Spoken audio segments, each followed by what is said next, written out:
moving right along.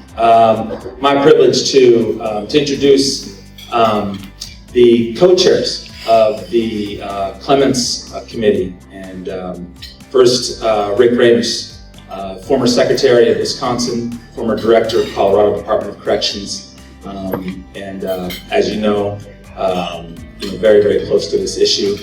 Thank you for all that you do as co-chair on this committee, Rick. Appreciate you. Tonight, Bernie Warner is the other co-chair. Bernie's got over 40 years. You wouldn't believe it because he just doesn't age. He's just such a good-looking dude. He's over 40 years of correctional experience, and both Bernie and Rick, this is very, very close to them. And all week long, Bernie, knowing that he's going to be presenting tonight, I think I mentioned this to Dr. Clements. He said he had some tears in his eyes all week, and so bear with him as he comes up here and presents this prestigious award. So without further ado, Bernie.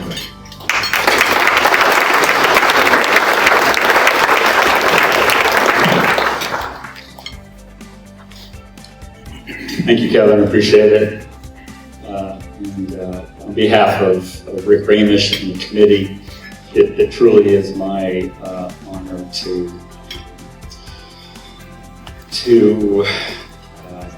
announce the recipient of the Tom Clements Innovation and Achievement Award.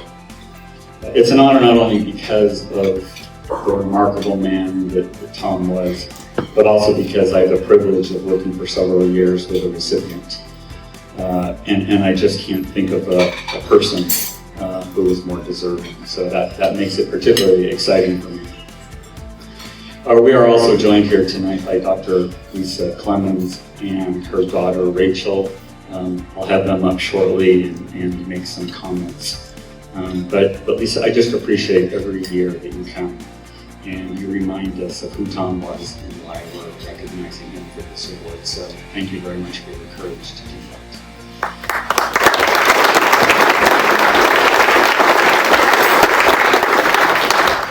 For newer members and guests, let me talk a little bit about this award and Tom himself. The Clements Award was created in 2015 to honor the memory of Tom, who served as the Executive Director of the Colorado Department of Corrections until his tragic murder in the line of duty in 2013. It's hard to believe, it's been a decade. It's a memory that many of us recall so vividly. So while it's painful for us and certainly painful for Tom's family to relive this every year, this award showcases his incredible contributions to the field and the inspiration he brought to so many of us. Tom inspired everyone he knew to demonstrate the purpose and determination to improve corrections. He epitomized the virtues of vision, mission, innovation, and the fair and effective treatment of incarcerated men and women in prisons and focusing on the reentry back into the community. In the wake of his tragic murder, CLA has been inspired to present the Tom Clements Award annually to a director who most closely reflects his virtues and accomplishments as a leader in corrections. Tom committed himself to a life to serve the correctional population, having been deeply touched by visiting his uncle in prison in his youth. He studied criminal justice in college and started in the Missouri Department of Corrections in 1979, same year I started in corrections. In over 31 years there, he increasingly became more advanced administrative positions in both the community as well as prisons. He retired as the director of adult institutions in 2011, but just wasn't quite done contributing to this field. Tom took over as executive director in Colorado in 2011 and held that position until his tragic death in 2013. In Colorado, Tom pursued his long, progressive vision of corrections as an entity that supports the redemption of offenders. He truly epitomized the public servant who fulfilled a true calling to service. What I remember about Tom was seeing him at these meetings. At that time it was called ASCA, and you could just see his absolute passion and almost giddiness as he was implementing reforms. He was always formulating ideas and plans to do things differently. A few weeks ago, I had a chance to facilitate a panel at the ICPA, International Corrections and Prison Association, where we had some directors from systems in the US who were working with European countries, specifically Scandinavian countries, to implement some of their reforms and both on restrictive housing and creating a more normative culture. And it made me think of Tom and how much he was really the pioneer for doing that progressive work.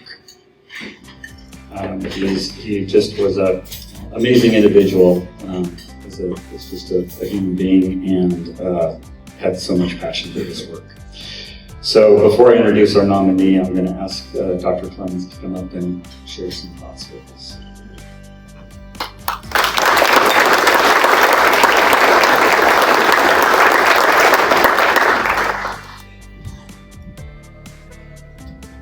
Good evening. It is such a pleasure to be here amongst friends and enjoy hugs. I heard some people are receptive to hugs. I am.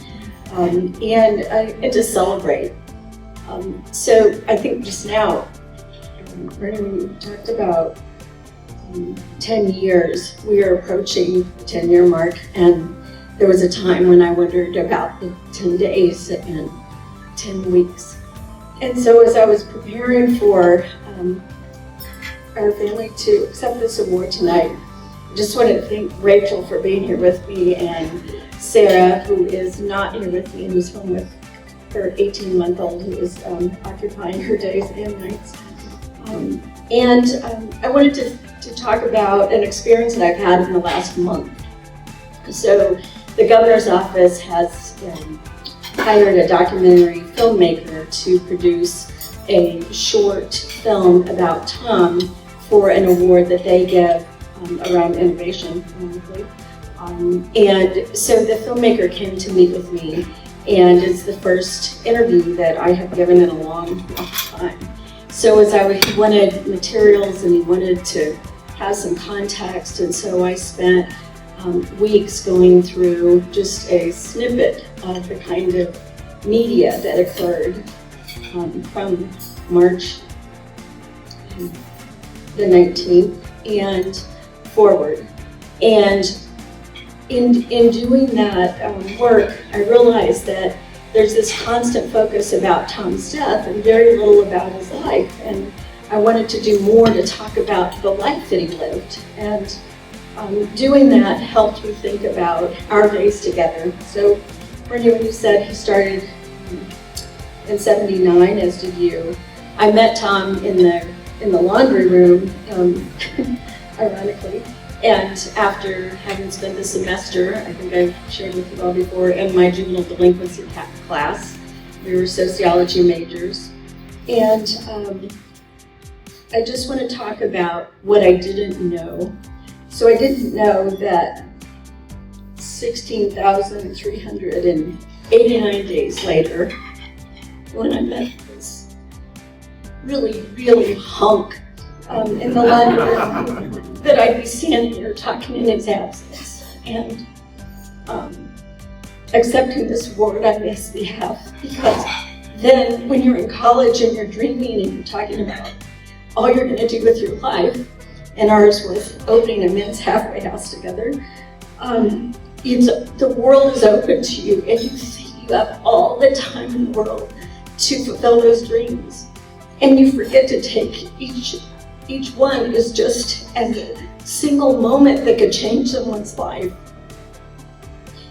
And when we were married in 1984, I didn't know that 10,400 days later, he would be gone and I would be here. And how did that happen? Because I imagined that we would come to events like this, we used to before he died, and we would celebrate and we would live our lives together and grow old together and be, obnoxious old people or whatever.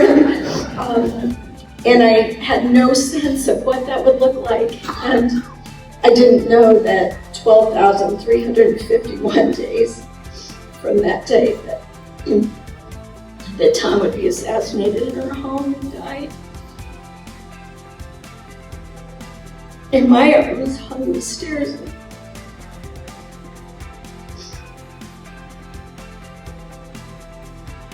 And so I come tonight to remind you about those precious moments, right, that you have, and the joy that we get to experience in the everyday, and that we not take for granted. This, like, climate, Himalaya, my goodness, that, the things that we could do with our lives.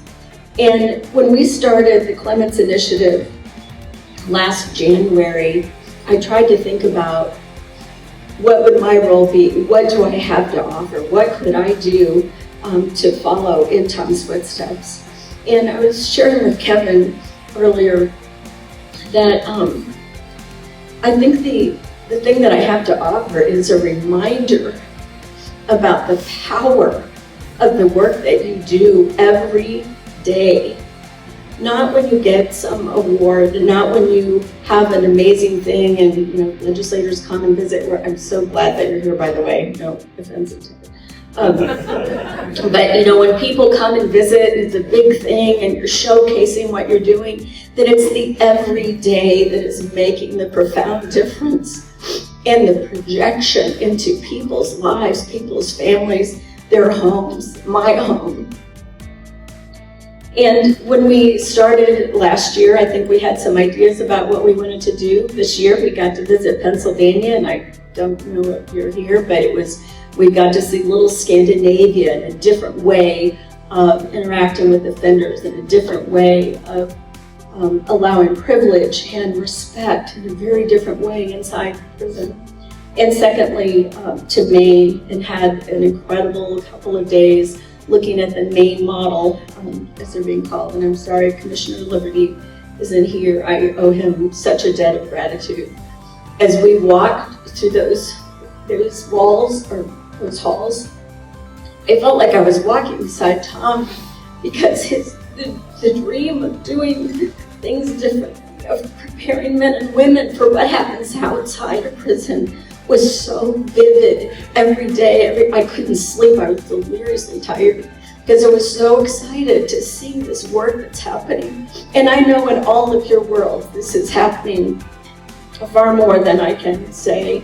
And I so appreciate and value the work that you're doing in reform and really redemption of individuals who, but for you or I, in one mistake could be in the same place, right? So thank you for the work that you do every day. Rachel and I took a week and spent time in Maine after that visit, and we turned off our phones, cellular detox or something, I don't know what it's called, but we decided we just wanted to be, and so we hiked in forests, and we just took time to be in nature and reflect and to think.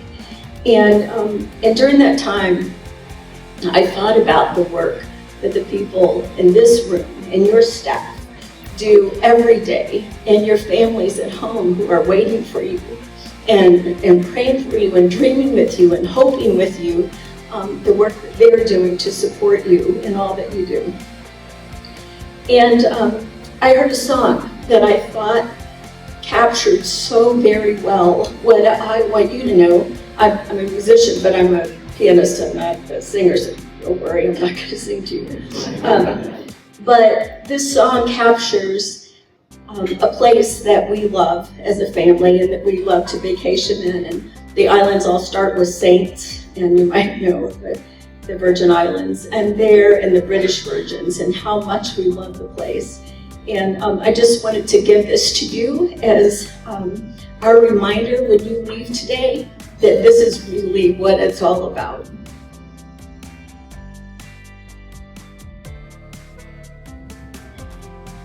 Thank you for all you do every day.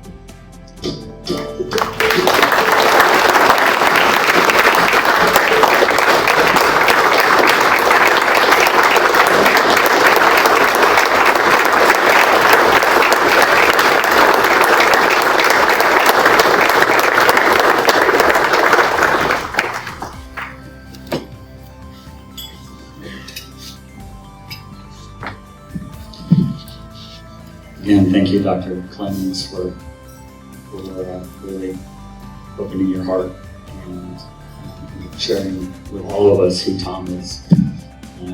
Just an incredible man.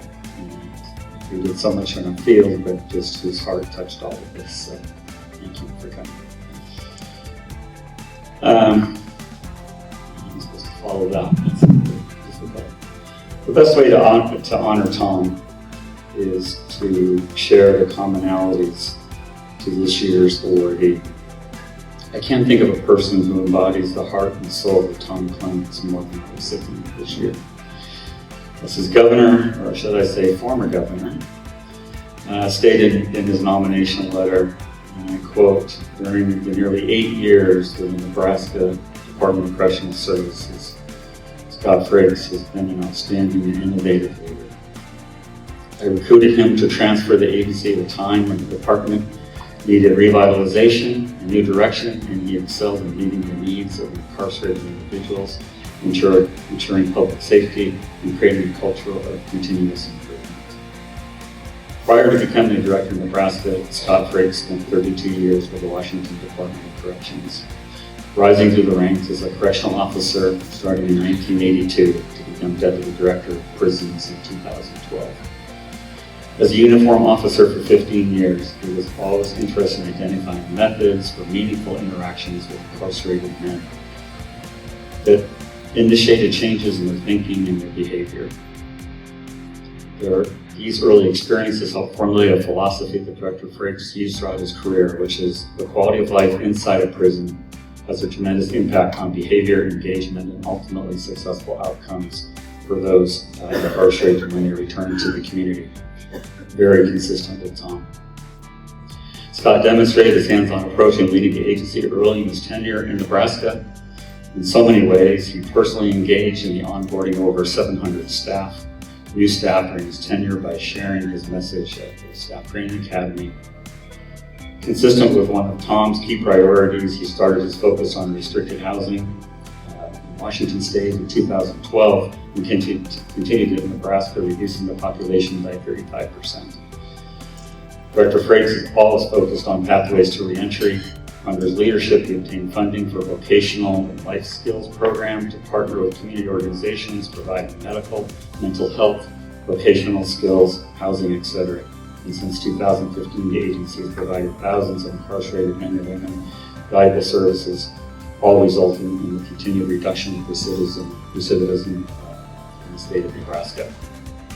Finally, we all know how important staff wellness is and advocacy is to Director Frakes. He launched peer-to-peer support programs, leadership academies, a partnership with Peru State College to provide tuition coverage and hands-on experience for students pursuing careers in criminal justice.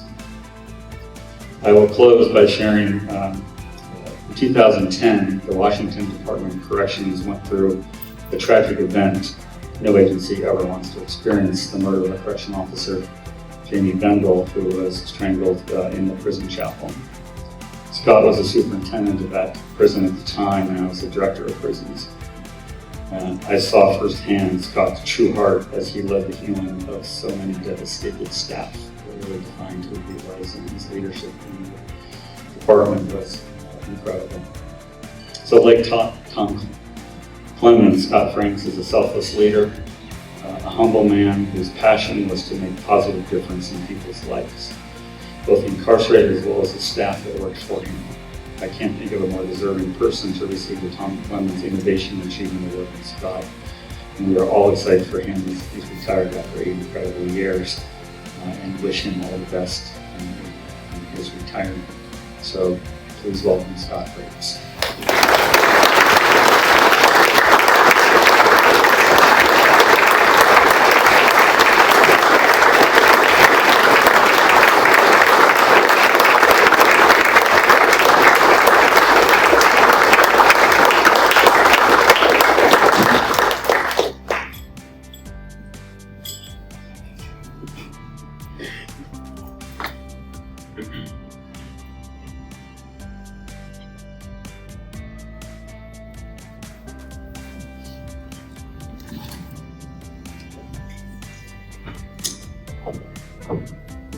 In 2011, I had the incredible good fortune to attend Executive Excellence at NIC. My classmates included Carol Michi and Kelly Wasco. And one of the things that occurred during that great experience was fireside chats. So one evening we found ourselves in a very small room, I remember right, a little tiny fireplace, in a very small circle, listening to Tom Clements talk about who he was, his vision, the work that he was doing, and the work that he hoped to accomplish. Listen to a man that was soft-spoken, articulate, clearly visionary, and yet a power. I came out of that night thinking, I'm going to know this man. So I asked Kelly, what was he like to work with? What I remember her telling me was, he's amazing. And it wasn't just, he's amazing. It was a tone and a twinkle in her eyes and an expression that told me, Tom Clements is amazing. He was amazing. So, in 2000, I've never considered myself a great innovator. What my strength is, I find good ideas, I listen, and I bring those good ideas to life. Mostly, I give people resources, open doors, and get the hell out of the way so that they can bring those good ideas to life. So in 2011, I listened to people like Tom Clements, Bernie Warner, and others, and I started to shape some ideas about what I wanted to do around things like restricted housing reform, use of evidence-based practices, data-driven performance. So by the time I got to Nebraska, I had some ideas. Unfortunately, I got a team of people. Some were there, some I was able to find and bring them. That I gave them the tools, the resources, and got the hell out of their way. They did amazing things. I have no doubt that the things that we accomplished in Nebraska during that time, I would get a thumbs up from Tom. And that's what I want to say about me. Now what I want to say is all the thanks. So I'm going to start right here, because it all starts with my wife Kelly, who for 44 years has stood beside me, has hit me upside the head as needed, has mostly done the things that I needed to become a better person. So for that, Kelly, thank you.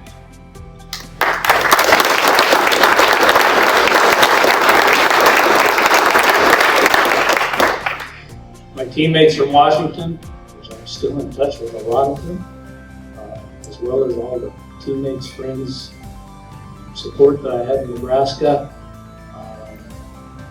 Man, when you have good people, they can make you look good. I had the privilege to work with some amazing people. Thanks to them, Lisa, Dr. Clements, Rachel, the Clements family. Thank you for sharing, Tom, because that's how it works. You know, my wife is in the business as well, so we kind of shared each other, so we can thank our kids and say thanks for sharing this. But you gave Tom the ability to do this and do what he did. And so all of us are very grateful for that. Thank you.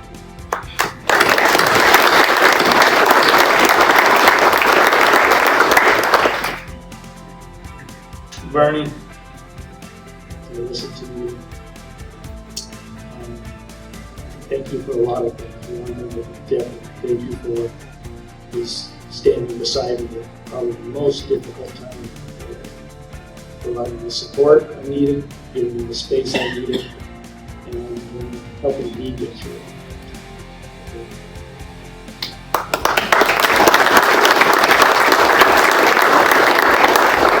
And then I look out across the room and I see LA family. Wow. It has been an amazing journey. As I tell people now, in one-on-one conversations, they're trying to mentor the person I left behind in Nebraska, who would have been here, except she got pneumonia. Damn. So, get involved early and get involved.